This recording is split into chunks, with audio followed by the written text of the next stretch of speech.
Sara, halika nga rito. Sigaw ni Aling Marites mula sa kusina habang naglalaga ng adobo para sa hapunan. Bakit naman ang tagal mong bumaba? Para kang prinsesa? Sandali lang po, ma. May tinatapos lang ako, sagot ni Sara mula sa kanyang kwarto. Nakaupo siya sa sahig, nagbabasa ng isang lumang romance novel na nahanap niya sa isang drawer ng kanilang sala. Ang init ng eksena sa libro, ang titig ng lalaki, ang tensyon sa pagitan ng mga tauhan ay nagtulak sa kanyang pisngi na mamula. Mabilis niyang sinara ang libro nang marinig ang yabag ng kanyang nanay sa hagdanan. Ano na naman ba ang binabasa mo dyan, ha? Nako, Sara, wala kang mapapala sa kakakilig sa mga nobela. Ang utak mo dapat nasa trabaho at pamilya. Ngumiti lang si Sara, pilit tinatago ang pamumula ng kanyang mukha. Wala naman po. Paminsan-minsan lang. Ngunit sa totoo lang, ang mga nobelang iyon ang naging takbuhan niya tuwing pakiramdam niya'y nakakulong siya sa kanilang bahay. Si Sara ay 21 na, ngunit parang mas bata pa siya kaysa sa edad niya. Sa ilalim ng higpit ng kanyang mga magulang, halos wala siyang karanasan sa labas ng kanilang makitid na mundo. Hindi pa siya nagkaroon ng kasintahan, hindi pa nakatikim ng halik, at walang alam sa tunay na pakiramdam ng pagmamahal, maliban sa mga nababasa niya sa libro. Sa bawat pahina, may pangarap siyang bumuo ng ganitong damdamin sa totoong buhay, kahit hindi niya alam kung saan magsisimula. Isang gabi, habang abala ang pamilya ni Sara sa hapunan, dumating si Tito Manuel, ang matalik na kaibigan ng kanilang pamilya. Isang pangkaraniwang gabi, ngunit sa sandaling bumukas ang pinto at pumasok si Manuel, nag-iba ang timpla ng mundo ni Sara. Magandang gabi, Marites. Nandito ba si pare mo? Bungad ni Manuel habang inilalapag ang dala niyang alak sa mesa. Manuel, ang tagal mong hindi dumalaw, ah, sagot ni Aling Marites habang tinatapos ang paghahain ng pagkain. Halika, sabay ka na sa hapunan. Si Sara ay nanatiling tahimik sa sulok. Hindi niya mawari kung bakit tila bumagal ang oras sa bawat kilos ni Tito Manuel. Mula sa paraan ng kanyang pagtawa hanggang sa banayad na paraan ng paghawak niya sa baso ng alak, parang lahat ay puno ng kumpiyansa. Sa edad na 45, si Manuel ay may karisma na bihira niyang makita sa ibang tao. Matangkad, magaling magdala ng sarili, at puno ng kuwento tuwing sila'y nagkikita. Ah, Sara, bati ni Manuel habang napansin siyang nakaupo sa dulong bahagi ng mesa. Mukhang hindi ka na bata, ah. Dalaga na talaga. Namula si Sara at biglang tumingin sa plato niya. Naku, hindi naman po. Huwag ka nang mahiya, dagdag ni Manuel pabirong ngumiti. Maganda ka, dapat may nanliligaw na sayo. Ang simpleng komento ni Manuel ay parang martilyo na tumama sa puso ni Sara. Hindi niya maipaliwanag kung bakit, ngunit may kung anong kuryente ang naramdaman niya sa mga salitang iyon. Para bang sa unang pagkakataon, may nakapansin sa kanya hindi bilang anak o bata, kundi bilang isang dalaga.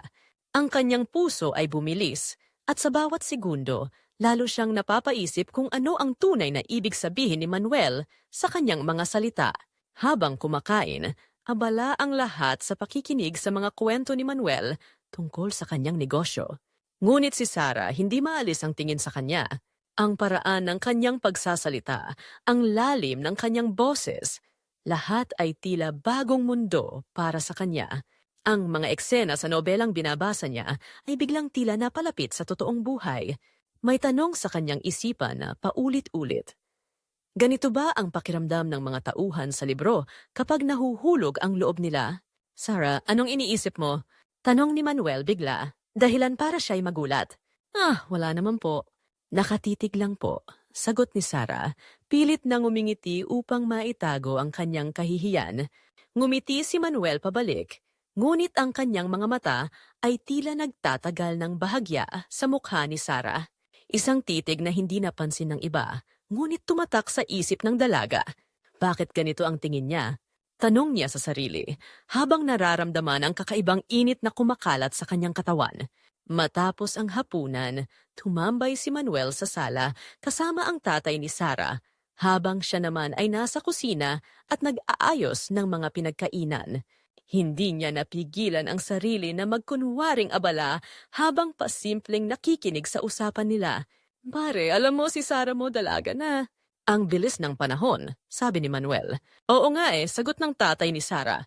Pero mahirap pa rin sa akin tanggapin. Para sa akin, bata pa rin yan. Mabuti na lang at mabait siya.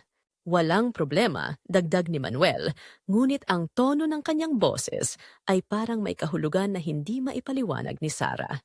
Bigla niyang naramdaman ang pagbigat ng hangin, parang may bagay na hindi niya maipaliwanag na nangyayari. Pagkalipas ng ilang oras, nagpaalam na si Manuel sa pamilya. Habang papalabas na siya ng pinto, sumunod si Sarah upang magpaalam. Salamat po sa pagpunta, Tito Manuel. Lumingon si Manuel at ngumiti, ngunit may kakaiba sa kanyang ngiti ngayon. Salamat din, Sarah. Maganda ang gabi dahil nandito ka.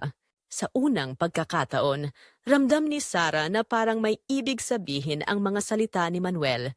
Habang papasok siya sa bahay, hindi niya maiwasang maramdaman na parang siya ay nasa gitna ng nobelang nababasa niya. Isang kwento ng tensyon, misteryo, at damdaming hindi pa niya lubos na maunawaan. Pagbalik sa kwarto, kinuha ni Sarah ang nobela mula sa ilalim ng kanyang unan. Ngunit sa pagkakataong ito, hindi ang kwento ng libro ang kanyang iniisip. Sa bawat salita ng binabasa niya, ang mukha ni Tito Manuel ang bumabalik sa kanyang isipan. Ang kanyang boses, ang kanyang titig, ang kakaibang damdamin na naramdaman niya sa simpleng ngiti niya.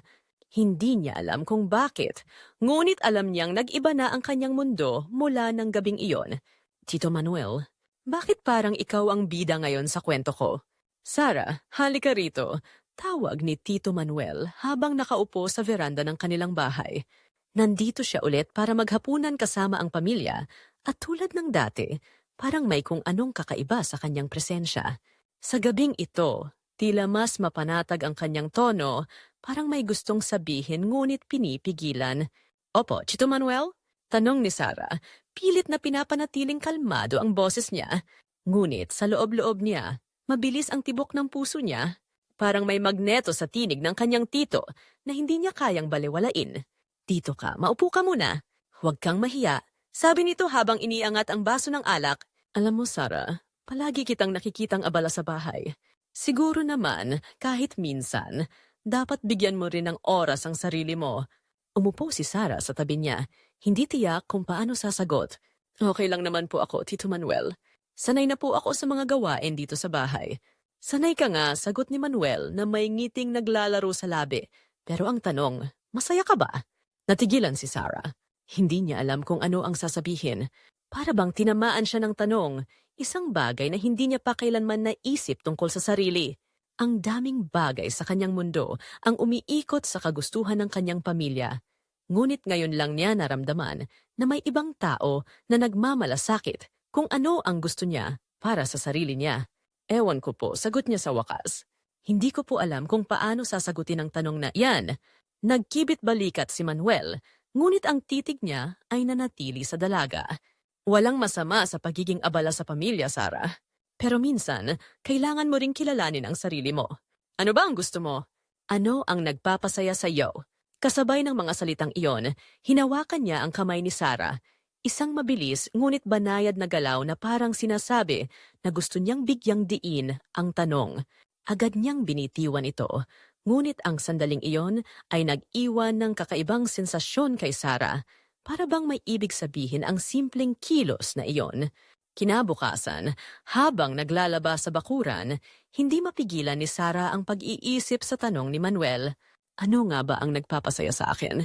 Ang tanong na iyon ay parang nagbukas ng pintuan sa mga katanungan na hindi niya pa nasasagot. Sa bawat kaskas niya ng labada, parang lalong lumilinaw ang kanyang nararamdaman. Hindi pa siya nagkaroon ng pagkakataong alamin ang sagot dahil palagi siyang nakukulong sa responsibilidad at inaasahan ng iba. Habang nakatungo siya sa balde, narinig niya ang boses ni Manuel mula sa likod ng bahay. Sarah, mukhang malalim ang iniisip mo dyan ah. Nagulat siya at halos mabitiwan ang hinuhugasan. Tito Manuel.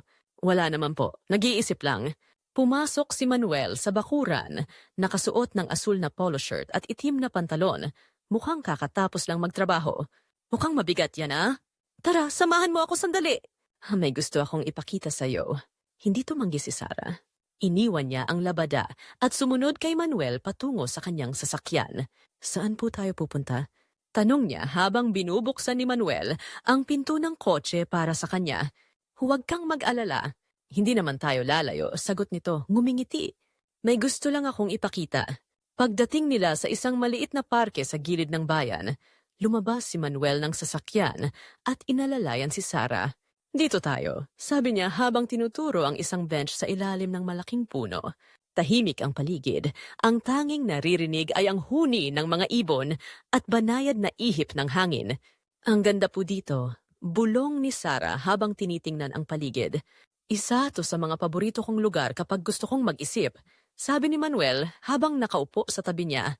Minsan, kailangan nating lumayo sa ingay ng mundo para marinig ang sarili nating boses.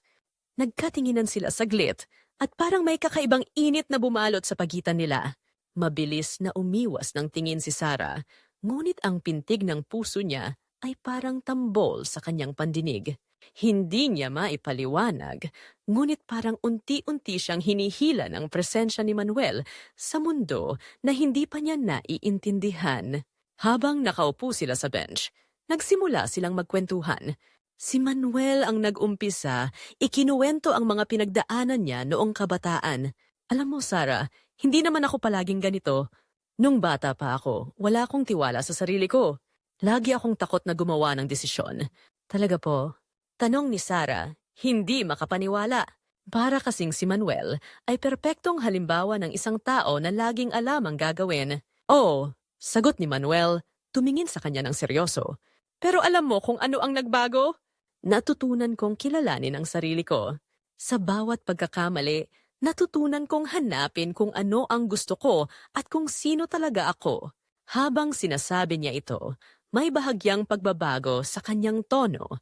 Isang mas malalim, mas malambing na boses na tila mas malapit kay Sarah kaysa dati.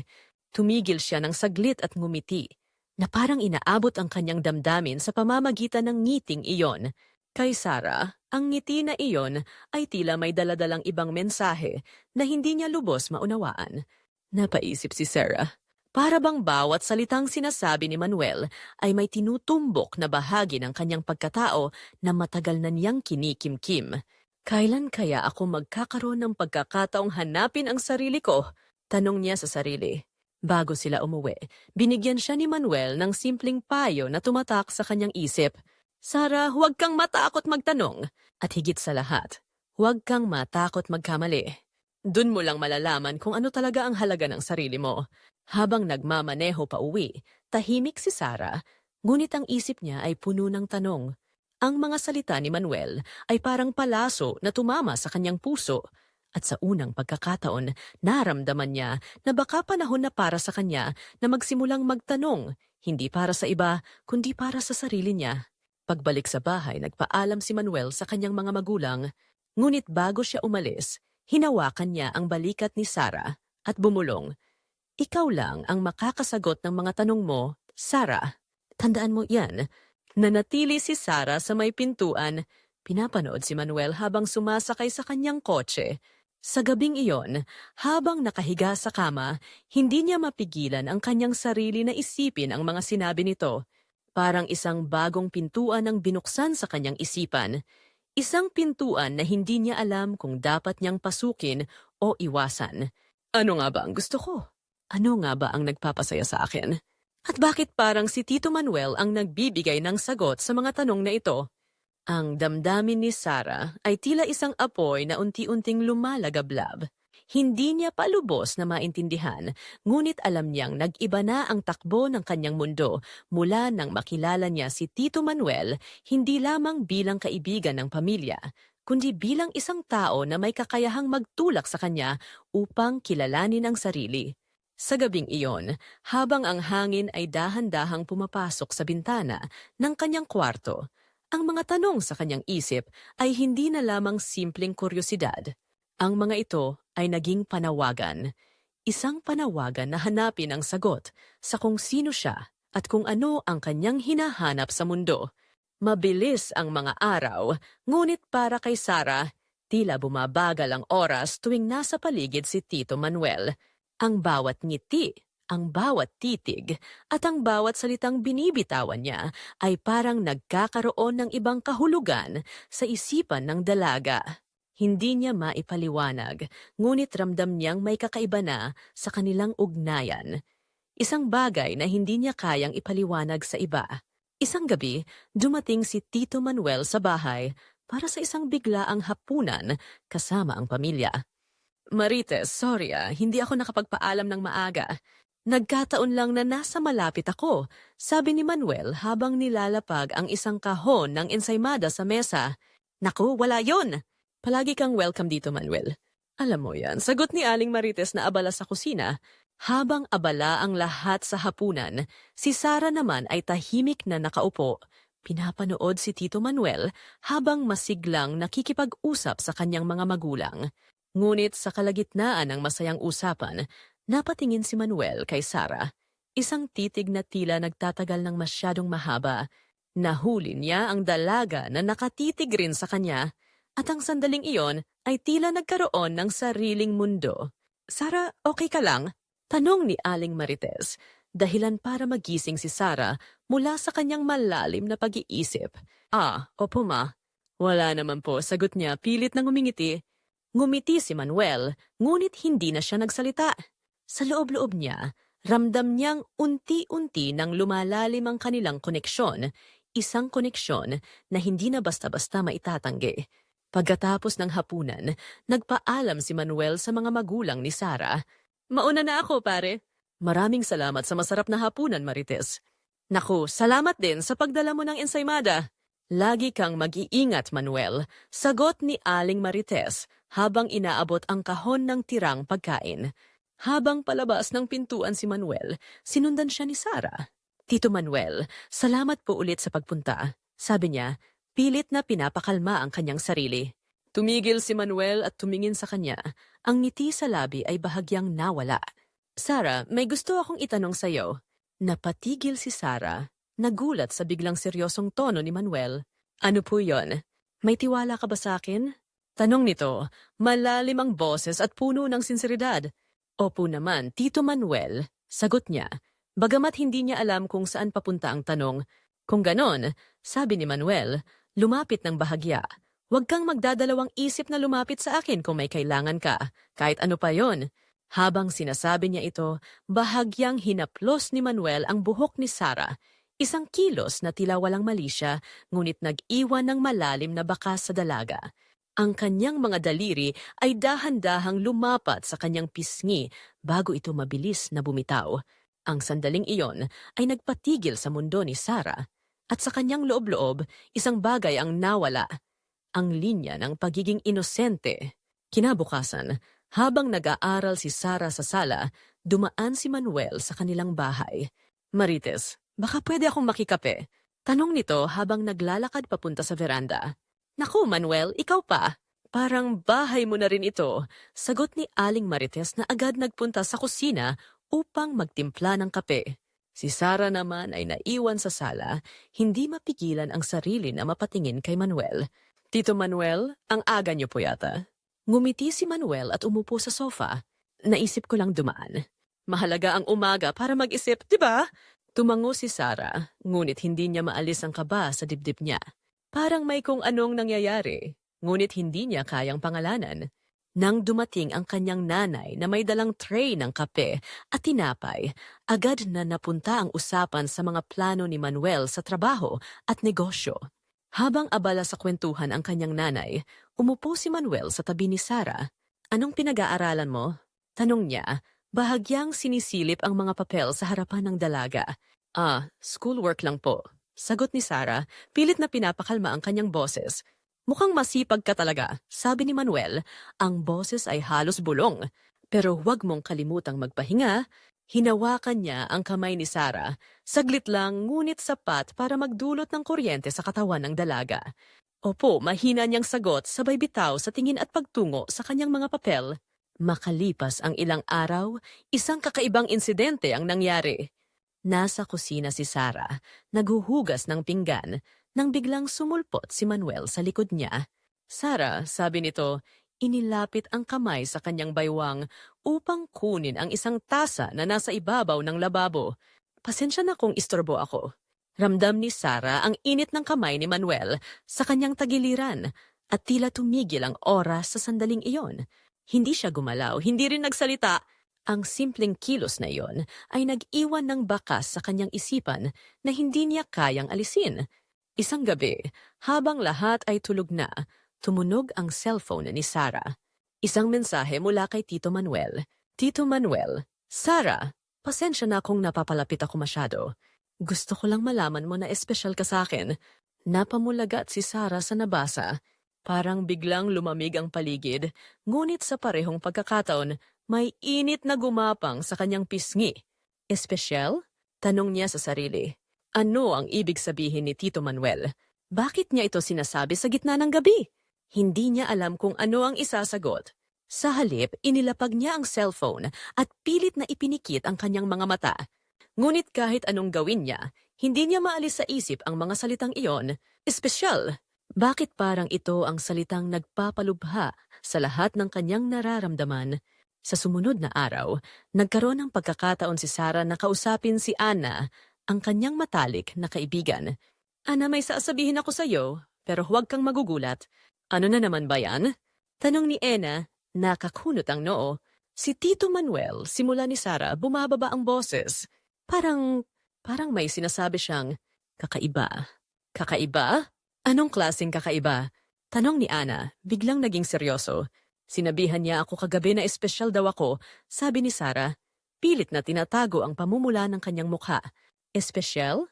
Sarah, baka naman binibigyan mo ng ibang kahulugan ang sinasabi niya. Baka wala naman siyang ibig sabihin. Sagot ni Anna, ngunit ang tono niya ay parang nag-aalinlangan din.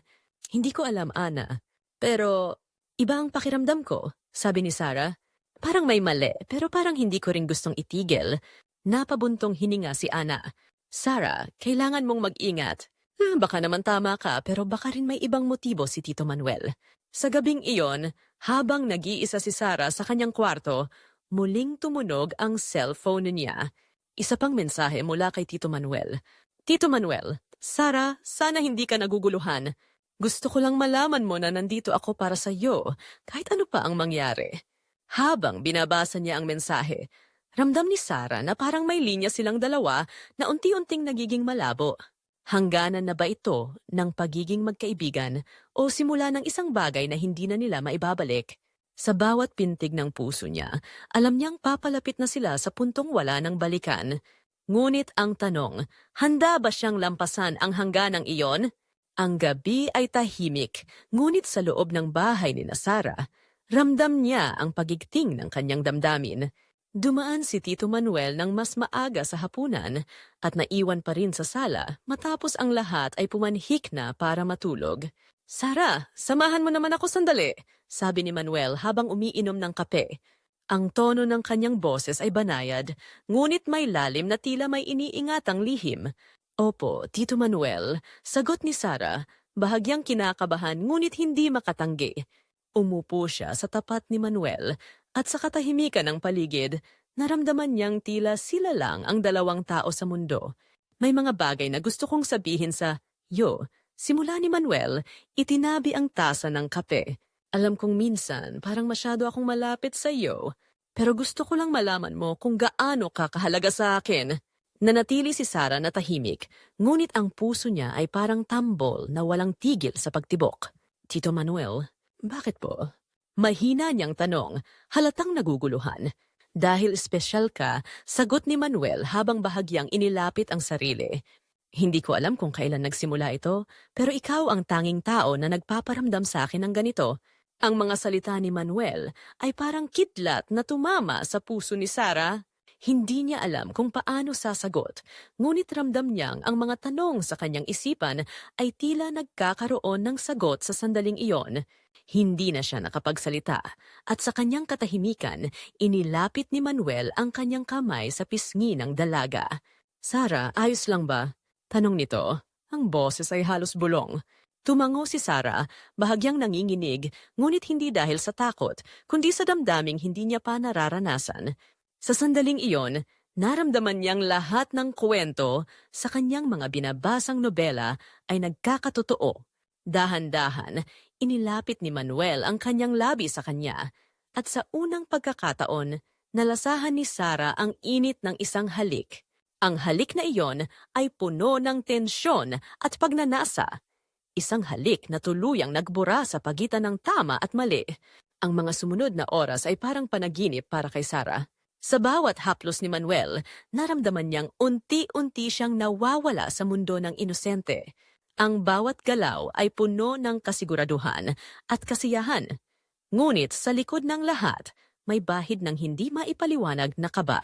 Habang sila ay magkasama sa silid, naganap ang isang bagay na hindi na maibabalik. Ibinigay ni Sarah ang sarili niya ng buo sa paniniwalang ang gabing iyon ay patunay ng pagmamahal. Ngunit sa kabila ng init ng kanilang pag-iisang dibdib, hindi maalis sa kanyang isipan ang kaunting tanong, ito ba ang tama? Habang nakahiga sa bisig ni Manuel, ramdam niya ang magkahalong saya at kaba. Isang pag-aalinlangan na hindi niya kayang ipahayag. Kinabukasan, nagising si Sarah sa unang sinag ng araw na tumatama sa kanyang mukha. Ang init ng araw ay tila nagsisilbing paalala ng gabing nagdaan. Sa una, may konting saya sa kanyang puso, parang siya ay nasa gitna pa rin ng isang kwento sa nobela. Ngunit nang mapansin niyang wala na si Manuel sa tabi niya, bumigat ang kanyang damdamin. Sa ibabaw ng mesa ay naroon ang isang nakatiklop na papel. Kinuha ito ni Sarah at binasa ang sulat ni Manuel. Sarah, salamat sa gabing ito. Hindi ko makakalimutan kung gaano mo ako pinasaya. Ngunit sana, maintindihan mo na mahirap para sa akin ang lahat ng ito. Mahal kita, ngunit hindi ganito dapat. Habang binabasa niya ang mga salitang iyon, naramdaman niyang parang bumagsak ang mundo niya. Ang lahat ng naramdaman niya noong gabing iyon ay napalitan ng lungkot at galit. Tito Manuel, bakit mo ako iniwan? Bulong niya sa sarili, ang luha ay dahan-dahang bumagsak mula sa kanyang mga mata. Ang kanyang puso ay puno ng pagtataka at sakit, na parang pinagtaksilan siya ng sariling paniniwala. Habang lumilipas ang mga araw, hindi maitatanggi ng pamilya ni Sarah ang pagbabago sa kanyang kilos. Sarah, okay ka lang ba? Parang matamlay ka. Tanong ng kanyang nanay isang umaga habang sila ay nag-aalmusal. Wala po ito, ma. Napuyat lang, sagot ni Sarah, pilit na ngumingiti upang maitago ang kanyang nararamdaman. Ngunit sa likod ng kanyang ngiti, ramdam ng kanyang nanay ang bigat ng kanyang dinadala. Sa gabi, kinausap ni Aling Marites ang kanyang asawa. Napapansin mo ba si Sarah? Parang may mabigat na problema siya. Hindi kaya may kinalaman si Manuel dito? Ano bang sinasabi mo? Si Manuel? Imposible, sagot ng kanyang asawa. Ngunit kahit siya ay hindi makapagtanggal ng alinlangan, isang gabi dumating si Ana, ang matalik na kaibigan ni Sarah. Tita, kailangan niyo pong malaman ang totoo. Simula niya habang hawak ang kamay ng umiiyak na si Sarah. May nangyari po kay Tito Manuel at kay Sarah. Nagulat ang mga magulang ni Sarah. Anong ibig mong sabihin? Tanong ng kanyang tatay, ang boses ay puno ng galit. Hindi na nakapagsalita si Sarah. Ang lahat ng kanyang pinipilit itago ay biglang sumabog sa gabing iyon. Pa, ma, sorry po, mahina niyang bulong habang patuloy ang pagtulo ng kanyang luha. Pero totoo po ang sinabi ni Ana. Ang galit ng kanyang tatay ay hindi na napigilan. Manuel, sigaw niya, agad na tinawagan ang kaibigan upang harapin ang ginawa nito. Kinabukasan dumating si Manuel sa bahay. Tahimik ang paligid, ngunit ramdam ang bigat ng tensyon. Manuel, ano itong naririnig ko? Tanong ng tatay ni Sarah habang pinipigilan ang galit sa kanyang boses. Pare, sorry, sagot ni Manuel. Halatang nahihirapan. Hindi ko sinasadya. Mahal ko si Sarah. Mahal, mahal? Sigaw ng tatay ni Sarah. Paano mo nasabing mahal mo siya kung sinira mo ang tiwala namin sa'yo? Hindi ko gustong masaktan ang pamilya mo, pero totoo ang nararamdaman ko. Sabi ni Manuel, ang boses ay puno ng pagkabagabag. Hindi ko alam kung paano ipapaliwanag, pero sa bawat sandaling kasama ko si Sarah, pakiramdam ko ay may natagpuan akong bago. Isang bagay na hindi ko naisip na mawawala sa akin. Ang natagpuan mo? Natagpuan mo? Balik ng tatay ni Sarah, halos sumabog sa galit. Ang nawala sa'yo ay ang respeto namin. Hindi na kita makikita sa parehong paraan, Manuel. Tahimik lang si Sarah sa isang tabi habang umiiyak ang kanyang nanay. Ang lahat ng nangyari ay parang bangungot na hindi niya alam kung paano matatapos. Sa huli, nagdesisyon ang pamilya ni Sarah na putulin ang anumang koneksyon kay Manuel. Habang lumilipas ang mga araw, unti-unting natutunan ni Sarah na bumangon mula sa pagkakamali. Tinulungan siya ni Ana na harapin ang kanyang nararamdaman at sa bawat araw, natutunan niyang patawarin ang sarili. Sarah, hindi mo kasalanan ang lahat ng ito, sabi ni Ana habang yakap siya. Ang mahalaga, natutunan mo ang halaga mo.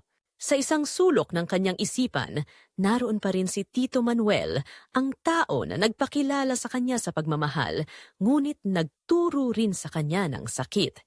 Ngunit sa huli, natutunan ni Sarah na hindi ang isang gabi ang magdidikta ng kung sino siya. Natutunan niyang mahalin ang sarili at muling buuin ang kanyang pangarap. Habang nakatingin si Sarah sa labas ng bintana isang hapon, pinangako niya sa sarili na hindi na siya muling magiging biktima ng kanyang sariling inosente. Ang tunay na pagmamahal ay hindi dapat mag-iwan ng takot at panghihinayang. Sa susunod, pipiliin ko ang pagmamahal na hindi magpapabagsak sa akin. Lumipas ang ilang buwan at sa kabila ng pagsubok, unti-unting bumangon si Sarah mula sa sugat na iniwan ni Tito Manuel. Natutunan niyang mahalin ang sarili, magtiwala muli, at hanapin ang kanyang halaga sa labas ng mga relasyong umalipin sa kanya. Ngunit tulad ng multo, si Manuel ay muling bumalik. Dalang isang balitang yayanig sa lahat. Isang gabi, habang si Sarah ay abala sa paghahanda ng hapunan para sa kanyang pamilya, may kumatok sa kanilang pintuan. Binuksan ito ng kanyang ama at sa gulat ng lahat si Manuel ang nakatayo roon. Ang kanyang hitsura ay magulo. Ngunit ang kanyang ngiti ay may bahid ng panlilinlang. Pare, bungad ni Manuel, kailangan kong kausapin si Sarah. Wala kang karapatan na lapitan siya. Sagot ng ama ni Sarah, ang boses ay puno ng galit at pangangalaga. Pare, pakinggan mo muna ako, sabi ni Manuel, pilit na nananatiling kalmado. May dapat akong aminin. Sa likod ng sala, nakatayo si Sarah, tahimik na nakikinig. Humakbang siya papunta sa kanyang ama. Hayaan niyo po akong makipag-usap sa kanya. Kailangan kong harapin ito. Nag-usap sila ni Manuel sa veranda, kung saan ang buwan ay tila nagbabantay sa kanilang pag-uusap. Sarah, gusto kong malaman mo ang totoo. Simula ni Manuel, ang kanyang boses ay mababa ngunit puno ng intensyon. Noong una kitang nakita bilang dalaga, alam kong ikaw ay inosente. Napansin ko kung paano ka tumitig sa akin, kung paano ka nahuhulog sa aking mga salita.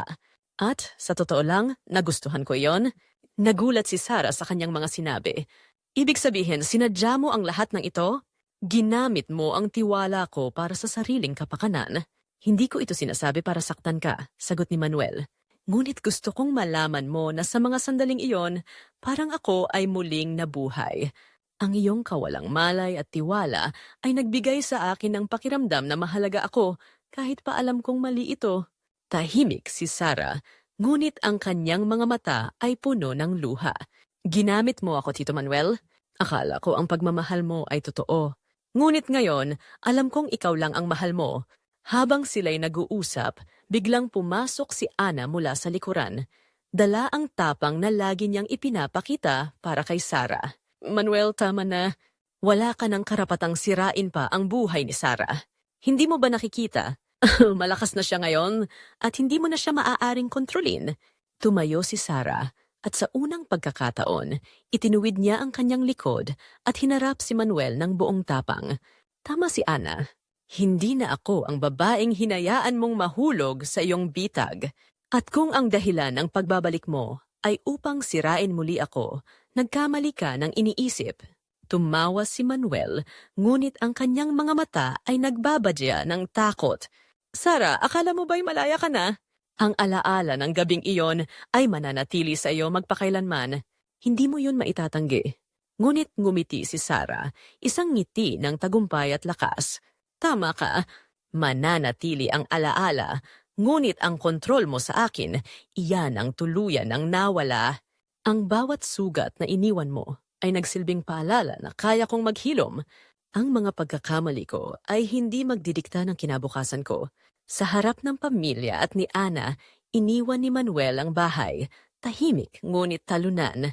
Sa paglalakad niya palayo, naisip ni Sarah na sa kabila ng lahat, ang tunay na biktima ay si Manuel mismo. Hindi niya kayang mahalin ang sarili, kaya sinira niya ang iba para sa pansariling kasiyahan. At iyon ang pinakamalungkot na bahagi ng kanyang kwento. Ilang linggo ang lumipas at si Sarah ay nagsimulang magboluntaryo sa isang organisasyon para sa mga kabataang tulad niya na nakaranas ng pagmamanipula at emosyonal na pagsasamantala. Ginamit niya ang kanyang kwento bilang inspirasyon upang tulungan ang iba. Sa bawat pagsasalaysay niya, hindi lamang siya nakapagbigay ng lakas sa iba, kundi naramdaman niya rin ang sarili niyang paglaya. Sa huling araw ng kanyang voluntaryo, tumayo si Sarah sa harap ng isang grupo ng mga kabataan at nagsalita. Ang buhay ay hindi laging perpekto. Darating ang mga tao na sisirain ang ating tiwala, ang ating mga pangarap, at ang ating sarili. Ngunit ang mahalaga ay kung paano tayo babangon. Hindi tayo biktima ng ating nakaraan. Tayo ay mga mandirigma ng ating hinaharap. Habang nakatingin siya sa dagat isang hapon, inalala niya ang lahat ng nangyari. Ang sakit, ang galit, at ang pagtataksil. Lahat ng iyon ay naging bahagi ng kanyang kwento. Ngunit higit sa lahat, ang mga iyon ay nagturo sa kanya ng isang mahalagang aral. Ang tunay na pagmamahal ay hindi nakakasakit. Ang tunay na pagmamahal ay nagpapalaya. Sa sandaling iyon, ipinangako ni Sarah na ang bawat araw mula ngayon ay para sa kanya. Ang kanyang kwento ay hindi nagtatapos sa pagkatalo. Ito ay nagsisimula bilang isang kwento ng tagumpay at pag-asa. Habang bumababa ang araw at unti-unting binabalot ng dilim ang paligid, isang ngiti ang sumilay sa kanyang labi. Hindi na kita bibit-bitin, Tito Manuel. Ang bigat ng iyong mga kasalanan ay sa iyo na lamang. Ako'y malaya na. Sa huling pagkakataon, isinara ni Sarah ang pintuan ng kanyang nakaraan at pinuksan ang pinto ng isang mas maliwanag na bukas. Isa kung saan siya ang bida ng sariling kwento at walang sino man ang muling makakabali sa kanyang lakas. The End.